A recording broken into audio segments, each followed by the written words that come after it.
Everyone, welcome है आप सभी का। तो कैसे आप सब? आई होप अच्छे होंगे, मस्त होंगे, स्वस्थ होंगे। तो चलिए शुरू करते हैं आज का ब्लॉग। आज का ब्लॉग में जो लेकर के आई हूँ वो क्लीनिंग को लेकर के ही आई हूँ, क्योंकि क्या होता है ना, हमारे घर में बहुत सारी ऐसी चीज़ें होती हैं जो फैली रहती हैं और हम उन्हें बार बार क्लीन करते हैं फिर भी वो गंदी ही रहती हैं। तो चलिए शुरू करते हैं वीडियो को। अगर आपको वीडियो अच्छी लगती है तो लाइक शेयर करिएगा, चैनल पे नया है तो सपोर्ट करिएगा, सब्सक्राइब करिएगा।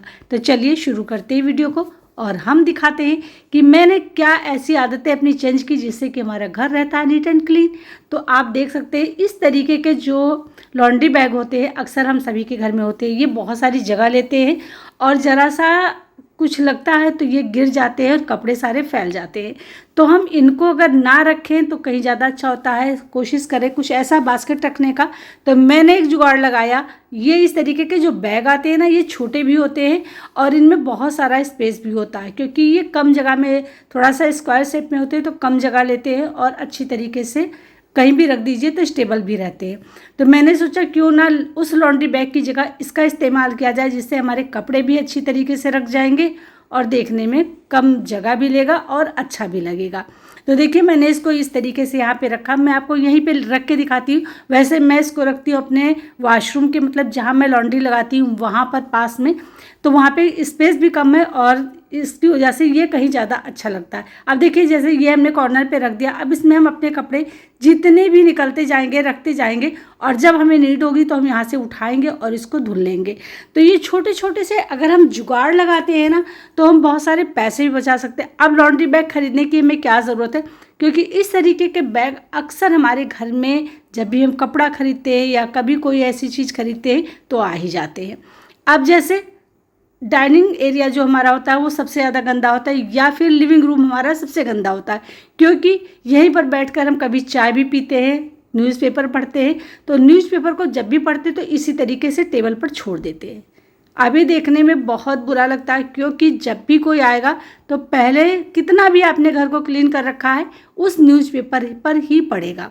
तो मैं क्या करती हूँ, जैसे कोई न्यूज़पेपर को पढ़ करके ख़त्म करता है या मैं खुद जब पढ़ती हूँ उसके बाद में मैं उठाती हूँ, रोल बनाती हूँ और इस तरीके की मैंने एक बास्केट बना रखी है। इसे भी मैंने DIY करके ही बनाया हुआ है और देख सकते हैं आप कितना सुंदर लग रहा है। इसमें रखी हुई कोई भी चीज़ काफ़ी अच्छी लगती है। तो मैंने बस इसमें इस तरीके से रोल लगा देती हूँ तो पूरे 1 महीने का जो न्यूज़पेपर है इसमें आ जाता है। उसके बाद में मैं इसको ट्रांसफ़र करके अलग रख देती हूँ और नेक्स्ट मंथ का यूज कर लेती हूँ। अब इससे एक और फ़ायदा होता है, क्या होता है ना, अगर कभी बाई चांस किसी को कोई ऐसी न्यूज़, कोई आर्टिकल ऐसा देखना है तो वो बहुत ही आसानी से उसे पता है कि इस मंथ का न्यूज़पेपर ये है, तो यहाँ से हम उठा लेते हैं और उसके बाद में अच्छी तरीके से पूरा सब जैसे हम लगाते हैं अपने, मतलब सोफ़े को सही करते हैं, कुछ करते हैं, साफ़ कर देते हैं। अब सबसे ज़्यादा गंदा टेबल ही होता है, तो टेबल को ज़रूर सुबह सुबह एक माइक्रोफाइबर ले लीजिए और उससे क्लीन कर लीजिए। तो मैं यहाँ पर एक सोल्यूशन बना कर रखती हूँ। इससे क्या होता है, कोई भी चीज़ अगर मीठी गिर जाती है तो कभी चींटियाँ नहीं आती है, मक्खी वगैरह नहीं आती हैं, तो इस तरीके से क्लीन कर लेते हैं। अब इससे क्या होता है, इसका ग्लास जो है ना वो चमकता भी रहता है, साफ़ सुथरा भी रहता है। तो बस इस तरीके से मैं छोटे छोटे से जुगाड़ करती हूँ और उसी से मैं अपने घर को नीट एंड क्लीन रखती हूँ। तो देख सकते हैं मिनट भी नहीं लगे और यहाँ पर हमारा न्यूज़पेपर भी अच्छी तरीके से रख गया, देखने में भी सुंदर लग रहा है। तो कभी भी कोई चीज़ को बेकार मत समझिए, हमेशा कोशिश करिए कि घर को नीट एंड क्लीन रखने के लिए हम छोटे छोटे से टिप यूज करें और कुछ ऐसी चीज़ें यूज करें जिससे कि वो हमको अच्छा लगे। जैसे कि मैं आपको DIY बनाती हूँ। अब जैसे मैंने इसका पहले बनाया था, इसको लैंप मैंने बनाया था। लैंप जब उसका थोड़ा सा ख़राब हुआ तो मैंने इसको डिस्कार्ड कर दिया और इस बास्केट को मैंने यूज करना शुरू कर दिया अपने न्यूज़पेपर रखने के लिए। तो देखिए हमारा वहाँ पर शौक़ पूरा हुआ, हमारा यहाँ पर भी ये रीयूज हो गया। और एक बात का सबसे बड़ा ध्यान रखिए, आप कितना भी सोच लें कि ये चीज़ तो हम डेली साफ़ करते हैं, लेकिन साफ़ नहीं होता। कभी भी क्या होता है ना, जब हम झाड़ू लगाते हैं तो धूल थोड़ा बहुत ज़रूर उड़ता है और हमारे टेबल पर या टेबल पर रखी हुई कोई भी चीज़ पर पड़ता है। तो सबसे ज़्यादा ज़रूरी होती है लिविंग रूम में कि कोई भी चीज़ है तो उसे अच्छी तरीके से क्लीन रखिए, क्योंकि अगर आपका टेबल की चीज़ें साफ़ सुथरी है ना तो अच्छा लगता है। अब यहाँ पर आइए, ये जैसे बोर्ड है, ये बोर्ड लगभग दिन भर यूज होता है। हम लोग कभी किसी तरीके से हाथ होता है तब यूज कर लेते हैं, कभी किसी तरीके से हाथ होता है यूज कर लेते हैं। अब इसको क्लीन करने के लिए सबसे सिंपल सा तरीका है कि आप यहाँ पर से अपना जो नेल रिमूवर होता है ना उसको उठाइए, और उसका एक पैड ही काफ़ी होता है पूरे बोर्ड को क्लीन करने का, क्योंकि हम इसके लिए महंगे महंगे क्लीनर मंगाते हैं। तो क्लीनर की जगह बस इस तरीके से आप आराम से साफ़ कर सकते हैं। इसमें आपको टाइम भी नहीं लगेगा, और आपका जो स्विच बोर्ड है, पहली बात तो ये डर नहीं है कि करंट लग जाएगा कुछ है, क्योंकि इसमें पानी की कोई वो नहीं होती है। तो इसको हम बहुत ही अच्छी तरीके से बढ़िया तरीके से क्लीन कर सकते हैं। तो आपको दिखा दे, देखिए जो भी स्विच मैं छूती हूँ वो एकदम से चमकने लगता है और बहुत ही जल्दी साफ भी हो जाता है। तो इस तरीके से आप छोटी छोटी चीज़ें अगर अपने घर की ध्यान देते हैं, ये मैं नहीं कहती कि आप डेली स्विच बोर्ड को साफ़ करें, लेकिन हफ्ते में अगर आप एक दिन भी स्विच बोर्ड पर ही नज़र डालेंगे और अपने घर की पूरे स्विच बोर्ड साफ़ कर देंगे, तो फिर आपको एक हफ्ते बाद ही ज़रूरत पड़ेगी हाथ लगाने की। तो हो गया ना, एक दिन में सारे बोर्ड आपके साफ़ हो गए जितने भी घर में। मुश्किल से आपको आधा घंटा लगेगा। आधे घंटे में आपका स्विच बोर्ड एकदम चमकता रहेगा और वो हमेशा क्लीन रहेगा। सबसे बड़ी चीज़ होती है, ऐसा नहीं कि आपने एक दिन साफ़ किया तो 2 दिन बाद वो गंदा हो जाता है, ऐसा नहीं होता है। गंदा नहीं होता है, बस आपको हाथ लगाने की ज़रूरत होती है, वो फिर से चमकने लगता है। तो छोटी छोटी सी तरीके, इस तरीके से अगर आप आजमाते हैं तो आपका घर हमेशा नीट एंड क्लीन रहेगा, सेफ़ रहेगा, सुरक्षित रहेगा। किसी भी तरीके की कोई भी मतलब बैक्टीरिया आपके घर में नहीं रहेगी। तो आप देख सकते हैं स्विच बोर्ड एकदम से साफ़ हो गया है, और एक ही देखिए मैंने पैड यहाँ पर इस्तेमाल किया था, उसी से पूरा का पूरा क्लीन हो गया। तो ये छोटी छोटी सी टिप होती है जो हमारे लिए बहुत ही यूजफुल होती है। बस ज़रूरत होती है उसकी जानकारी की और उसको यूज करने की। तो देख सकते हैं कितना ज़्यादा गंदा हो गया है और पूरा हमारा बोर्ड देखिए कितना क्लीन हो गया है।